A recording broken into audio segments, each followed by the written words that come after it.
is in the air. Sabi nga ng iba, ang pagmamahal ay makikita mo kahit saan. Walang mayaman o walang mahirap pagdating sa pagmamahal. Maniniwala ka ba na ang isang tao ay kayang magmahal kahit pa sa kabilang buhay? Tunghayan natin ang isang kwento na naman na ipinadala sa ating channel. Isang liham na dudurog sa ating mga pusong nagmamahal. Itago niyo na lang ako sa pangalang Rosa, 42 years old at tubong Palawan. Minabuti kong ikwento ang aking karanasan nung ako ay 16 years old pa lamang. Natuto akong mabuhay ng sarili ko lamang. Galing ako sa isang mahirap na pamilya, isang kahit isang tuka, mabaho at napakaliit na bahay. Sabi ng mga kamag-anak naming palaging pag nakikita nila ako, ay isang napakagandang bata. Lourdes, napaganda naman anak mo. Oo nga Mare, pag-aasawain ko ng foreigner paglaki niyan. May ahon man lang kami sa kahirapan ng ama niya. Walo kaming magkakapatid at panganay ako sa mga magkakapatid. Ko pa lang ay sumasama na ako kay Itay upang mangisda kami sa dagat. Kung minsan swerte, minsan ay malas talaga, Miss Maray. Ang nanay ko noon ay nangangamuhan sa kabilang baryo. Lingguhan siya akong umuwi. Bago ang amo ng aking inay nang pinapasukan niya noon. Mag-iisang taon pa lang siya doon. Sa tuwing umuwi, ang nanay ay lagi may daladalang lumang damit, mga sapatos na galing sa kanyang pinagtatrabahuan. Nay, ang ganda naman ito. Oo anak, sige na mabait na amo ko. Kaysa itapon, hiningi ko na lang. Kanya-kanya kaming buha ng mga damit na pinaglumaan at tuwang-tuwa naman din ang aking mga kapatid. Wow, Nay, ang sarap naman ng ulam natin ngayon ah. Lechon manok. Tirosa, sana laging ganito yung araw-araw yung ulam natin. Uwi ka ng bunso namin. Ganun lagi ang ganapan sa bahay namin tuwing sasahod ang inangay.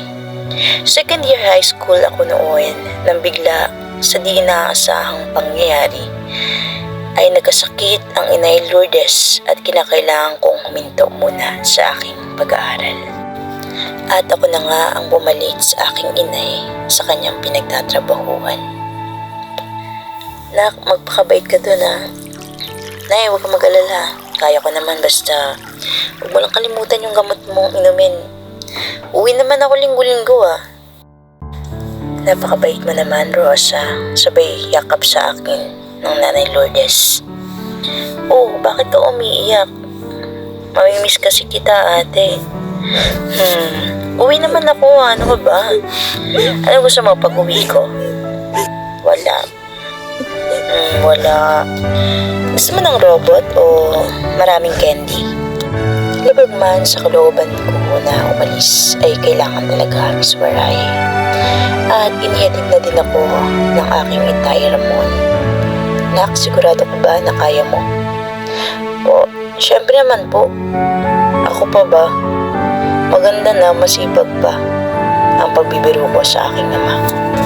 At dumating na nga ako sa bahay na pinagtrabaho ng nanay ko noon. Ganito pala araw-araw ang kanyang ginagawa. Tinitigan ko ang bahay at may 3 palapag. Naawa ko kay Nay dahil ganun pala siya kapagod. Iha, ano nga uli ang pangalan mo? Rosa po, ma'am. Huwag na ma'am, Tessa na lang. Ma'am Tessa, sabi ni Dico. Si Tessa ang magiging amo ko, Miss Baray. Ang bango-bango ng bahay nila, amoy mayaman. Mga gamit na mukhang mamahalin. Ang laki ng kwarto ko at air conditioner. Malayong malayo sa buhay ko sa Palawan. Kumpleto sa pagkain. Kayang-kaya mong kumain ng 3 beses, 4 na beses sa isang araw. O kahit kailan mo pa gusto. Wala ka na bang plano mag-aral, Rosa? Tessa, may sakit po kasi si Inay eh. Wala na pong pag-asa siguro. Kasi tutulungan ko na lang po si Iday, pati mga kapatid ko. Nay, andito na ako. Anak, nanamiss kita. Kayo din ho eh, Nay. Asan mga kapatid ko, Nay? Ang mga kapatid mo? Sumama doon sa Iday mo. Pero babalik na sila. Payat na si Nanay Lourdes, Miss Baray. Pagkatapos kong maghapunan ay bumiyahin na uli ako pabalik sa kabilang bayan. Buti naman, Rosa, nakauwi ka na. Oo nga po eh. Mas mga kapatid mo, okay lang ba sila? Oo po, okay lang po sila. Magkapaalam ko muna sa nanay mo na lilipat kami sa Manila. Gusto mo bang sumama? Saglit ako ang natigilan. Panigurado, napapalayaw ko sa mga kapatid ko. Pero buong tapang ko itong tinanggap. Nay, habang kausap ko sa cellphone ng aking inay, sasama ko sa Manila kasi lilipat sila Ma'am Tessa. Sayang naman kung iiwan ko yung trabaho. Diba? Nakakatulong naman to para sa pagpapagamot sa'yo at para na rin kila Itay sa mga kapatid ko. At nakarating na nga kami ng Manila. Merong isang babae na agad sumalubong sa amin at may katandaan na ito. Hello, Ma'am Tessa. Manang Aida, kamusta?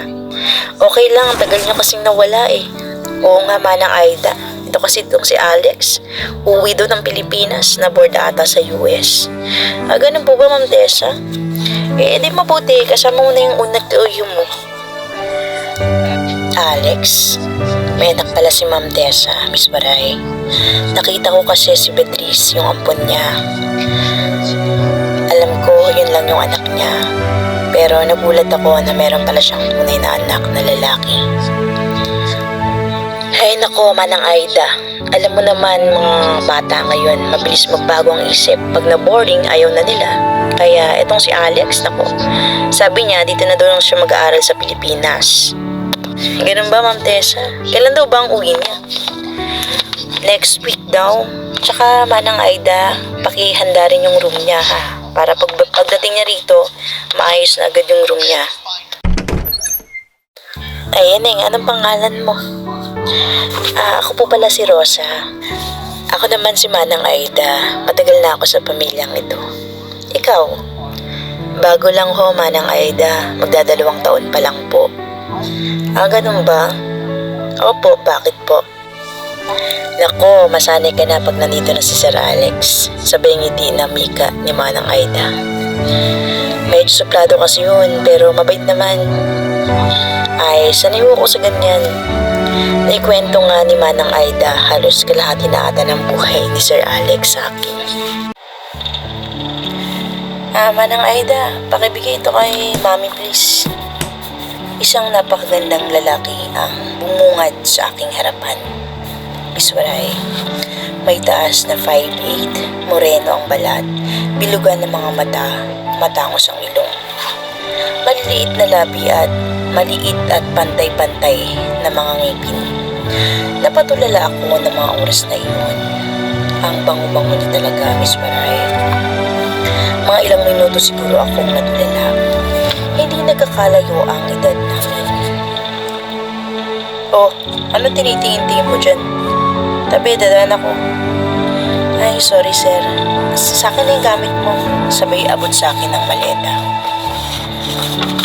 Ang suplado naman, isip. Sabi ko tuloy sa isip ko. Hindi lang siya pogi, matalino pa siya. Kaya hindi malabo na madami talaga ang magkakagusto sa kanya. Lalo pa sa Manila, maraming magagandang babae. Hi, ewan ko, di ko alam bakit hinangaan ko siya sa angkin niyang kagwapuhan, Iswaray. Dahil sa kabaitan ni Miss Tessa, ay pinag-aral niya din ako. Pinagsabay ko ang pag-aaral at pagtatrabaho. Natawag naman ako at nasanay na ang mga kapatid ko kasi halos araw-araw naman akong tumatawag sa kanila. Kaya hindi ko sila masyadong namimiss dahil halos araw-araw din kaming magkausap.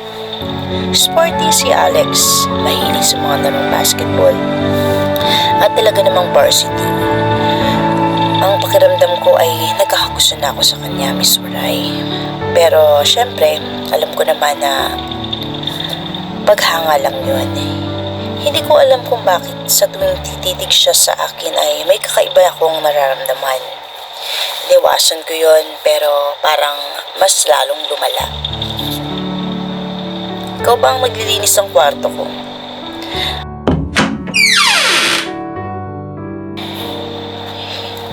Hindi ko alam. Bakit? Pabalang masagot ko. Ang sagot ko na pabalang nung tinanong ako ni Sir Alex. Si Beatrice na ampo nila ay napakabait din sa akin. Medyo matanda lang ako ng ilang taon kay Beatrice. Pero sa nagka-boyfriend ka na? Tanong sa akin ni Beatrice. Ha?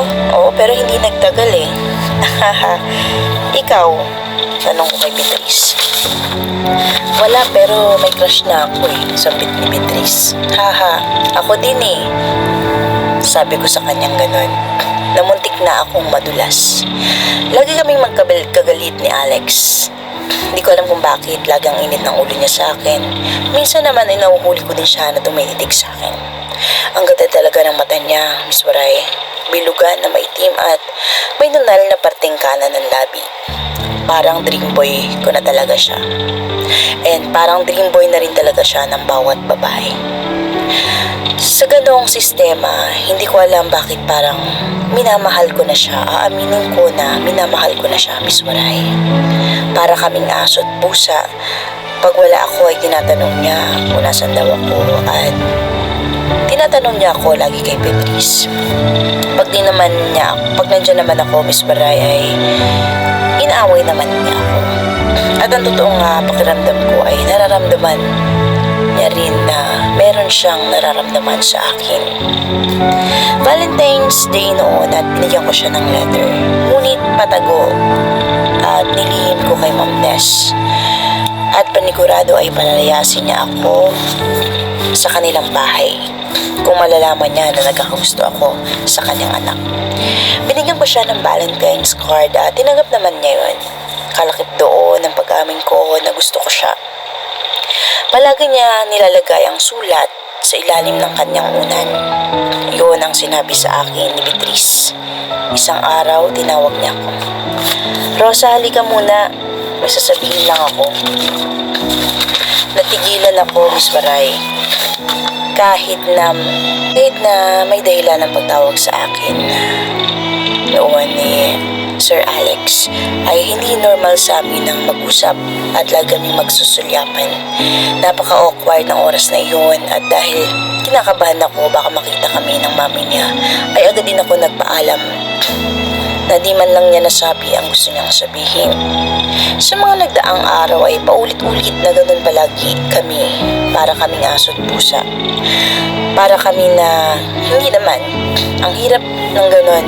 Napakayaman kasi ng pamilya niya, Miss Waray. At napaka-imposible na maging kami. Mahal ko siya at mahal niya rin ako. Siya pala ang nag-request na maglinis ako ng kwarto niya dahil gusto niya pala ako lagi nakikita. Sa pangalawang pagkakataon, mayroon pa akong liham sa kanya na ibinigay at ang nakalpaloob doon ay mahal na mahal ko siya. Yung unang letter at last na letter na ginawa ko ay tinanggap naman niya. Lumipas ang mga araw at kinakailangan ko nang bumalik sa Palawan. At ilang buwan at iwanan ng trabaho. Nakagraduate na ako ng high school, Miss Waray. Awa ng Diyos, bumalik na ako sa Palawan at doon na rin ako nagtrabaho sa pabrika. Aaminin ko, Miss Waray, na mahal ko na si Alex pero sadyang langit at lupa ang hangganan naming dalawa. Mayaman siya at mahirap lang ako. Kaya kahit masakit, ay pinilit ko na kalimutan siya.